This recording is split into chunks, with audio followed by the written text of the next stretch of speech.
Welcome to another pack training video. I left you on Friday the 18th with a posting of 4 charts to go over and comment on. In 3 of those charts we looked at mapping the 45 pips move.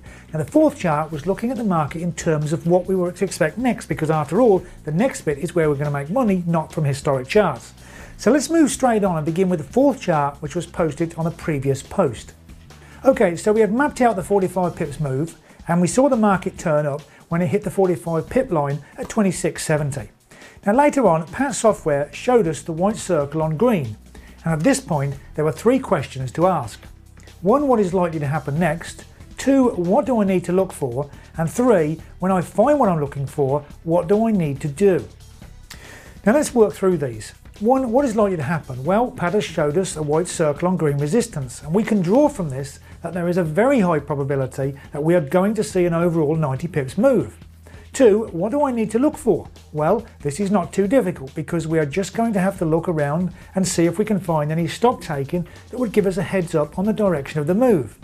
Now the 1500 hours bar, the one where the market makers entered on resistance, also looks like a stock taking run, so this would definitely indicate down as the overall move. However, if you open up your charts, you will see that the move down at 12.30 also took out some lows to the left.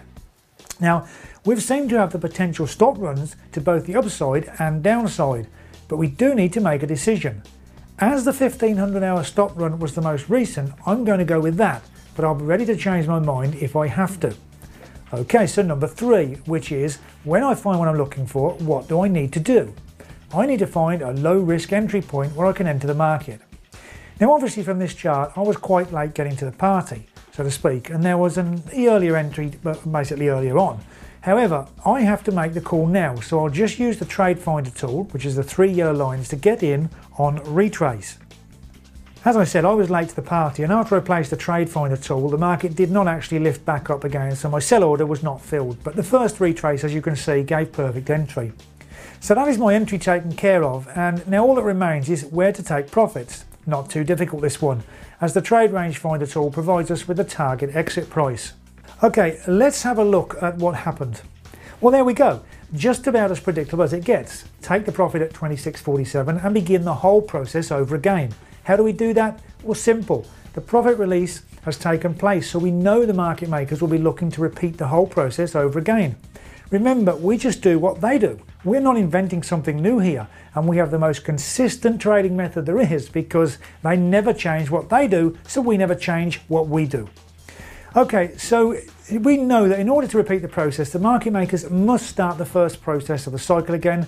That is, they must accumulate. Let's look out for that. Okay, so here Pat is telling us that the market makers have entered the market, and this is not on green resistance, but nonetheless they have entered, and that down move looks like a blatant stop run, and if it was, the market is only going one way, up. From here I recorded the market live because I was now into my second trade from this up move. Let's now look at the live recording to see where basically my entry and my exit was. Now just before we do that, have a think about those 3 questions again. What is likely to happen? What do I need to look out for? And when I find what I'm looking for, what do I need to do? Okay, let's deal with my second trade first. I bought the market at 26.73, and as you can see that trade is very slightly in the money, that meaning the current price is higher than the price I entered the market at. Now I enter these trades because of the 3 questions. Remember, the profit run has been completed, so what is likely to happen? Accumulation, right? Now if accumulation is going to take place, how is it going to happen? What do I need to look for? Well, either an accumulation box that Pat Software will show us, or a stop run move, or a combination of these things. I do have an accumulation area on the way down, and this definitely looks like a stock taking run, so I buy the market at 26.73. Now at this point I'd like to explain something about my exact entry price and why I chose that price. The reason I want to explain this is because of a frequently asked question. I receive these after each video, and the question is why there and why at that price? This question is asked by traders who are still bar watching. Bar watching is what traders do when they are looking for signals for entry indicators. They are literally comparing one bar against another. So a typical question I would receive after this video will be, why did you buy at 26.73? I can't see a jump bar until later until 9, and the HVT or high volume turn doesn't look clear. What exactly made you buy? So have you worked out the answer to this question? Basically it is this. I bought where I bought because the market was going up. I bought because the accumulation and the stop taking gave me the future direction. One spot 26.73 could have been 68 or 74 or 83. The price is not the thing here. That would be the form the chart takes. I am trading the content, and the content being accumulation, manipulation, and ultimately profit release is where the profit lies each and every time. Okay, so the market continues to move up and I need an exit. I'm thinking this could be a full profit release of 90 pips or more, but as I don't know that for certain, I'll keep my options open. Soon after that, I see the market run into resistance and Pat alerts me to that with the green block. Okay, it may go above this, but I will take some profits here and I can always wait for another entry opportunity on this move, or I can just wait for another market maker's cycle of accumulation, manipulation and profit release to start over. Because guess what? This is exactly what will happen. Okay, I had two trades, remember? The second one we have just covered, which was buying at 26.73, and the first one was a buy at 26.70. So, I made more money on the first one as I bought earlier at a lower price, right? Well, that's not how it worked out, as I was stopped out for an 18 pips loss. I entered just before the market makers pushed down the 30 pips on this one bar.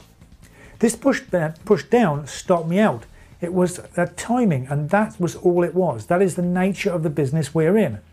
However, like I say in many of my videos, the stop out can often provide you with exactly the information you need to then go on and make larger profits. Most traders, upon being stopped out, go immediately into post-mortem analysis mode where they blame their system, the market or anything outside of themselves. Professional traders are not attached to either winning or losing trades, as they understand that both are of equal importance to overall trading success. Okay, so things you should draw from this video. We are in a highly predictable business. The sequence of events never change. Getting stopped out is part of what we do. There are no exact price-driven entry points, and success is achieved by using the tools we have to discover the direction of the profit release. Well, that's it for this video. Have a great day, and I'll catch up with you very soon.